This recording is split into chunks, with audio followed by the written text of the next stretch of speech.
Morning students.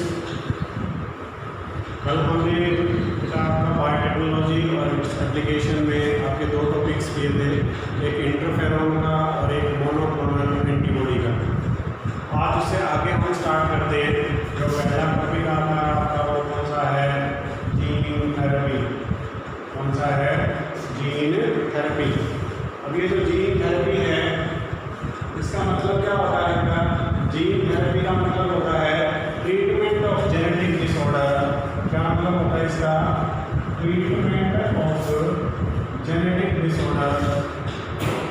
Genetic disorder by manipulation of gene, by manipulation of gene is known as, उसे क्या कहेंगे बेटा? Gene therapy. क्या कहेंगे?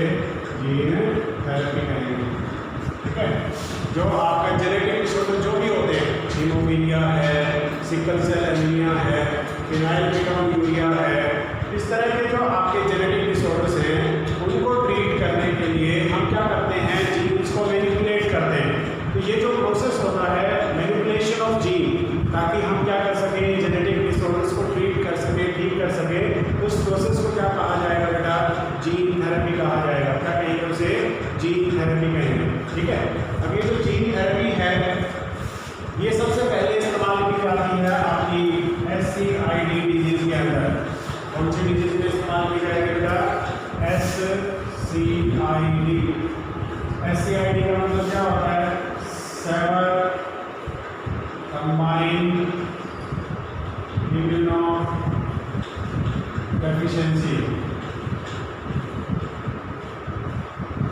सेवर कंबाइंड इम्यूनो डेफिशिएंसी, जो आपके इम्यून सिस्टम है उसके अंदर वीकनिंग हो जाना या आपके इम्यून सिस्टम का प्रॉपर तरीके से काम ना करना, उस डिजीज पे, उस डेफिशिएंसी को हम क्या कहते हैं? SCID कहते हैं। ये क्यों होती है बेटा? ADA के कारण। ये ADA क्या होता है? Adenosine deaminase. ये एक एंजाइम का नाम है। अगर आपकी बॉडी के अंदर ये एंजाइम नहीं बनता है तो जो T लिम्फोसाइट और B लिम्फोसाइट्स की जो फॉर्मेशन है आपकी बॉडी के अंदर वो क्या हो जाती है? अफेक्टेड हो जाती है। और वो जब अफेक्टेड होगी तो आपका जो एडिनोसाइन डीएमिनेज है वो नहीं बनेगा। वो नहीं बनेगा तो आपके जो डिजीज है, इम्यून सिस्टम है वो वीक हो जाएगा।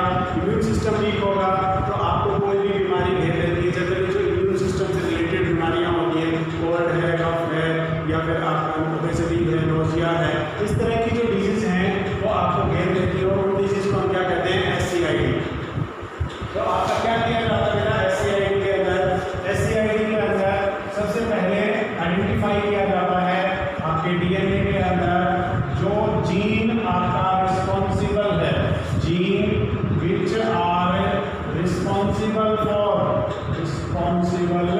For gene which are responsible for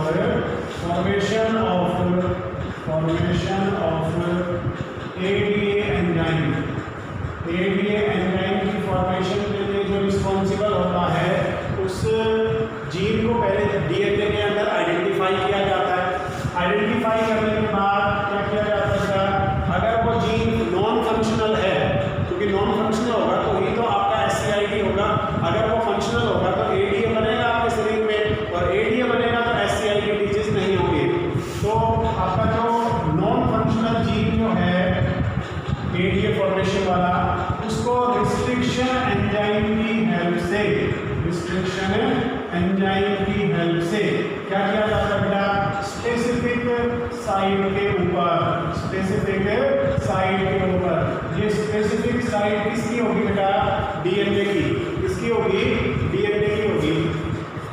तो जो DNA की स्पेसिफिक साइट जिसके ऊपर आपका ADA फॉर्मेशन का जीन, ADA फॉर्मेशन वाला जीन मौजूद है, इसको क्या किया जाता है? कट कर दिया जाता है। 4 से 8 बेस पेयर का कट होगा। 4 से 8 बेस पेयर का कट होता है। ये कट लगाने के बाद क्या होता है? उसको रिमूव कर दिया जाता है और आपका फॉरेन DNA से फंक्शनल ADA जीन, जो फंक्शनल हो, जो ADA की फॉर्मेशन करता हो, फंक्शनल ADA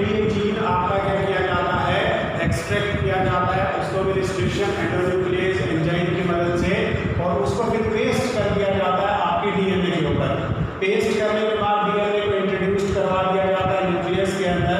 न्यूक्लियस में जाते ही डीएनए क्या करेगी, पहले तो कॉपी बनाएगी और कॉपी बनाने के बाद प्रोडक्ट की फॉर्मेशन करेगी। तो जैसे ही प्रोडक्ट बनता है, प्रोडक्ट बनने के बाद आपका जनरली जो एडीए बनेगा वो क्या करेगा, जो टी लिम्फोसाइट और बी लिम्फोसाइट्स हैं उनकी फॉर्मेशन को एनहेंस करेगा, बढ़ाएगा। और जब फॉर्मेशन एनहेंस होती है तो उस कंडीशन में आपकी बॉडी के अंदर जो SCID वाली कंडीशंस हैं वो आपकी खत्म हो जाती है। ठीक है, तो पहला एग्जांपल है आपका ये जीन थेरेपी का, जिसमें SCID डिजीज जो हैं उनकी डेफिशिएंसी को दूर करने के लिए या उस डिजीज को रिमूव करने के लिए बी लिम्फोसाइट और टी लिम्फोसाइट की फॉर्मेशन करवाने के लिए या एडीए की फॉर्मेशन करवाने के लिए हमने क्या किया, एडीए रिलेटेड जो जीन है उसको मैनिपुलेट कर दिया, जो नॉन फंक्शनल जीन है उसको रिमूव कर दिया और जो फंक्शनल जीन है उसको वहां पे ऐड कर दिया गया।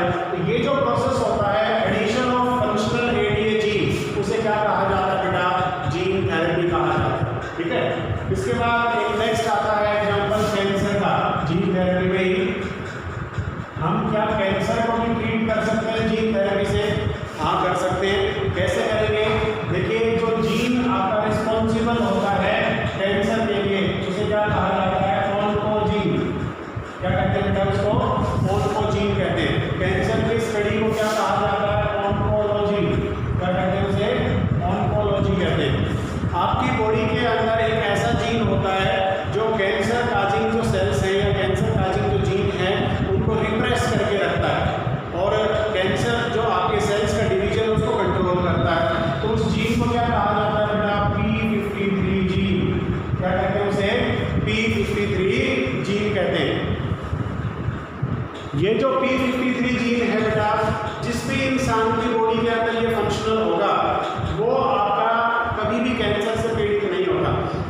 जनरली जो लोग हैवी स्मोकिंग करते हैं, हैवी ड्रिंकिंग करते हैं, उनके अंदर क्या होता है, P53 जीन जो है ये क्या हो जाता है, नॉन फंक्शनल हो जाता है। क्या हो जाता है? ये नॉन फंक्शनल हो जाता है। अब नॉन फंक्शनल होगा तो एक्टिवेट कौन सा हो जाएगा, ऑन्कोजीन। बॉडी के अंदर दोनों जीन मौजूद है, P53 भी मौजूद है, ऑन्कोजीन भी मौजूद है। तो ये P53 जीन जब तक एक्टिव रहेगा ये ऑन्कोजीन को क्या करके रखेगा, रिप्रेस करके रखेगा। जैसे P53 जीन आपका किसी भी वजह से बॉडी के अंदर, जब वो ड्रिंकिंग हो, स्मोकिंग हो या और कोई दूसरा आपका कारण हो, ये नॉन फंक्शनल होता है तो ये क्या हो जाता है आपका फंक्शनल। और फंक्शनल होते ही ये क्या करता है बेटा, बॉडी के जो सेल्स हैं उनके अंदर रैपिड डिवीजन काज करता है, ट्यूमर डेवलप करता है। और ट्यूमर जब आपका एडवांस स्टेज में पहुंचता है तो एडवांस स्टेज में पहुंचने के बाद आपका ट्यूमर के सेल्स जो हैं वो छिटक के बॉडी के दूसरे सेल्स में या बॉडी के दूसरे पार्ट्स में जाना स्टार्ट हो जाते हैं। दूसरे पार्ट्स में जाके भी वो क्या करते हैं, रैपिड मल्टीप्लिकेशन करते हैं, अनकंट्रोल्ड डिवीजन करते हैं। तो बॉडी के दूसरे पार्ट्स में भी कैंसर डेवलप होना स्टार्ट हो जाता है। तो वो जो कंडीशन होती है जिसमें आपका ट्यूमर के सेल्स छिटक के दूसरे सेल्स के अंदर या दूसरे पार्ट्स के अंदर जाना स्टार्ट कर दे, उस कंडीशन को क्या कहा जाता है बेटा, मेटास्टेसिस। मेटास्टेसिस क्या कहेंगे उसे, मेटास्टेसिस। ये एडवांस स्टेज होती है बेटा कैंसर की, जिसमें आपका जो कैंसर है वो लास्ट स्टेज पे पहुंच जाता है। इसके बाद इसका ट्रीटमेंट जो है वो संभव नहीं। ठीक है, चाहे आप जीन थेरेपी का इस्तेमाल कर लो या किसी का भी कर लो, मेटास्टेसिस में अगर चला गया आपका कैंसर तो उसके बाद इसका कोई भी ट्रीटमेंट आज तक तो अवेलेबल नहीं। उससे पहले वाली जो स्टेज होती है, फर्स्ट स्टेज, सेकेंड स्टेज, तब तक आपका कंट्रोल किया जा सकता है, कैंसर को किसी हद तक ठीक भी किया जा सकता है। लेकिन अगर ये मेटास्टेसिस स्टेज में पहुंच गया तो फिर इसको ठीक करना नामुमकिन हो जाता है। तो हम जीन थेरेपी का इस्तेमाल फर्स्ट स्टेज में या फिर सेकेंड स्टेज में करते हैं। थर्ड स्टेज के अंदर, मेटास्टेसिस के अंदर जीन थेरेपी का इस्तेमाल नहीं होता। क्यों नहीं होता? क्योंकि उसके बाद आपका जो जीन मॉडिफाइड आप करोगे तब तक तो वो ऑर्गन्स को क्या डैमेज पहुंचा चुका होगा। ऑर्गन डैमेज हो गए तो उसको रिकवर करना बहुत मुश्किल हो जाता है। ठीक है, तो जीन थेरेपी क्या करती है, जिन लोगों के अंदर P53 अभी नॉन फंक्शनल हुआ है, नॉन फंक्शनल हुआ है, उनके अंदर क्या किया जाता है, किसी फॉरेन डीएनए से क्या किया जाएगा, फॉरेन डीएनए से P53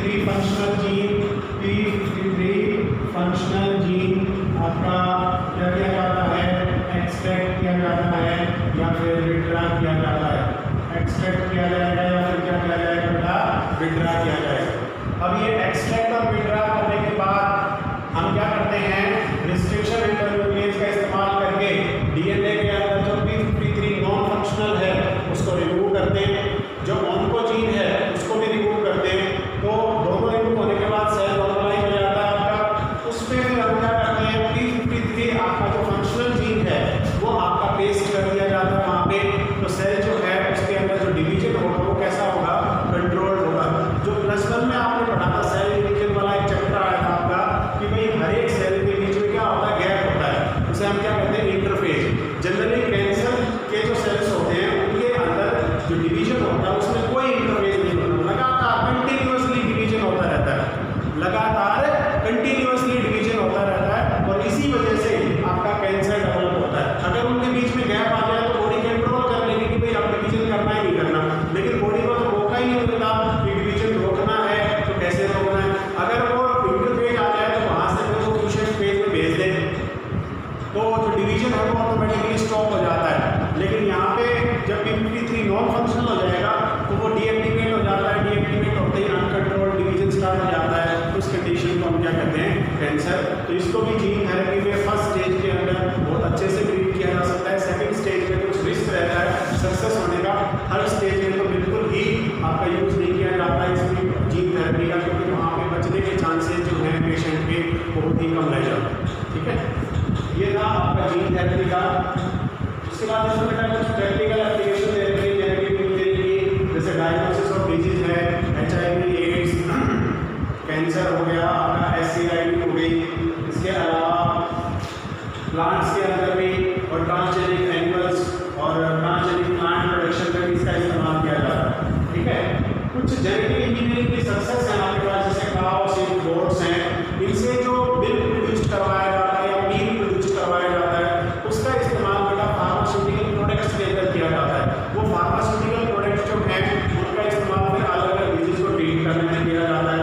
इसके अलावा पिग्स का जो पेनक्रियाज और हार्ट है उसका इस्तेमाल किया जाता है आपका ह्यूमन के अंदर ट्रांसप्लांटेशन में। जो ट्रांसजेनिक पिग हैं उनके अंदर हार्ट और पेनक्रियाज डेवलप करवा के और फिर वो आपका कहाँ पे ट्रांसप्लांट किया जाता है, ह्यूमन के अंदर।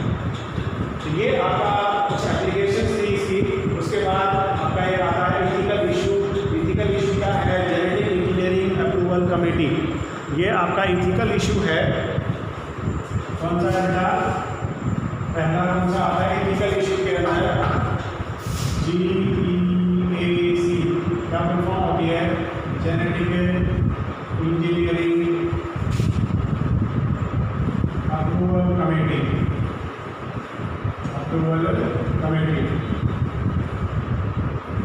ये जो जेनेटिक इंजीनियरिंग अप्रूवल कमेटी है ये आपकी मिनिस्ट्री ऑफ एनवायरनमेंट के अंदर काम करती है। और इसके ऑब्जेक्टिव्स देखिए क्या क्या है, मैं एक एक पॉइंट करके आपको बताता हूँ इसके ऑब्जेक्टिव। पहला पॉइंट क्या कहता है, it permit the use of, first point क्या कहता है, it permit the use of genetically modified organism, genetically modified organisms.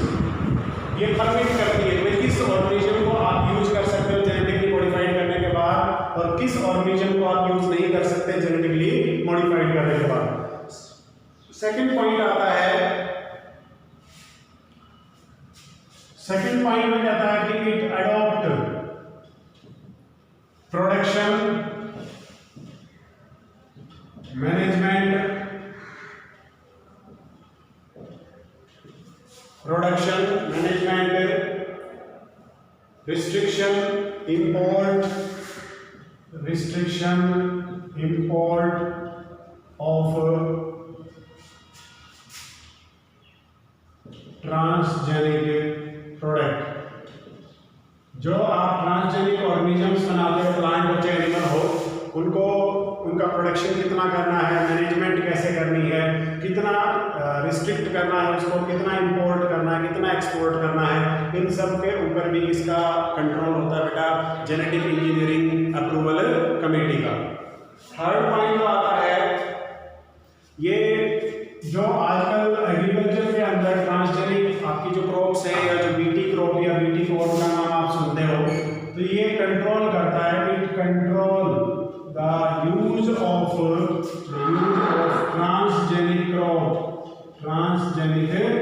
crop in agriculture field। देखिए कोई भी कंपनी जो है ट्रांसजेनिक क्रॉप की प्रोडक्शन कर सकती है, लेकिन उसको फील्ड में यूज करने से पहले उसको इस कमेटी के अप्रूवल लेनी जरूरी होती है। जब तक ये कमेटी अप्रूवल नहीं देती तब तक आप उसको फील्ड के अंदर इस्तेमाल नहीं कर सकते। और लास्ट आता है इसके अंदर, ये ऑथराइज करती है एजेंसी को, इट ऑथराइज एजेंसीज और पर्सन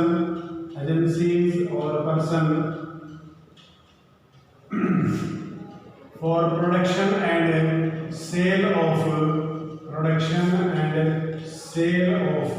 transgenic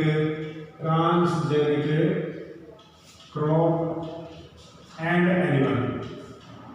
ट्रांसजेनिक क्रॉप और एनिमल के प्रोडक्शन को ये ऑथराइज करती है पर्सन को या कोई फर्म को कि भाई वो लार्ज स्केल के ऊपर इसका प्रोडक्शन करे ताकि इसको मार्केट में लाया जा सके और लोगों का भला किया जा सके। ठीक है, तो ये पहला एथिकल इश्यू था। इसके अंदर दो इश्यूज और बच गए जो हम कल कंप्लीट कर लेंगे, बायोपायरेसी और बायोपेटेंट। सॉरी, कल हम कंप्लीट नहीं करेंगे, कल आपका फर्स्ट चैप्टर का टेस्ट होगा, बायोटेक्नोलॉजी प्रिंसिपल एंड प्रोसेसेस। इसी टाइम के ऊपर कल आपका इसका टेस्ट होगा। सैटरडे को हम ये चैप्टर कंप्लीट कर लेंगे और मंडे को इस चैप्टर का टेस्ट होगा। ठीक है, थैंक यू।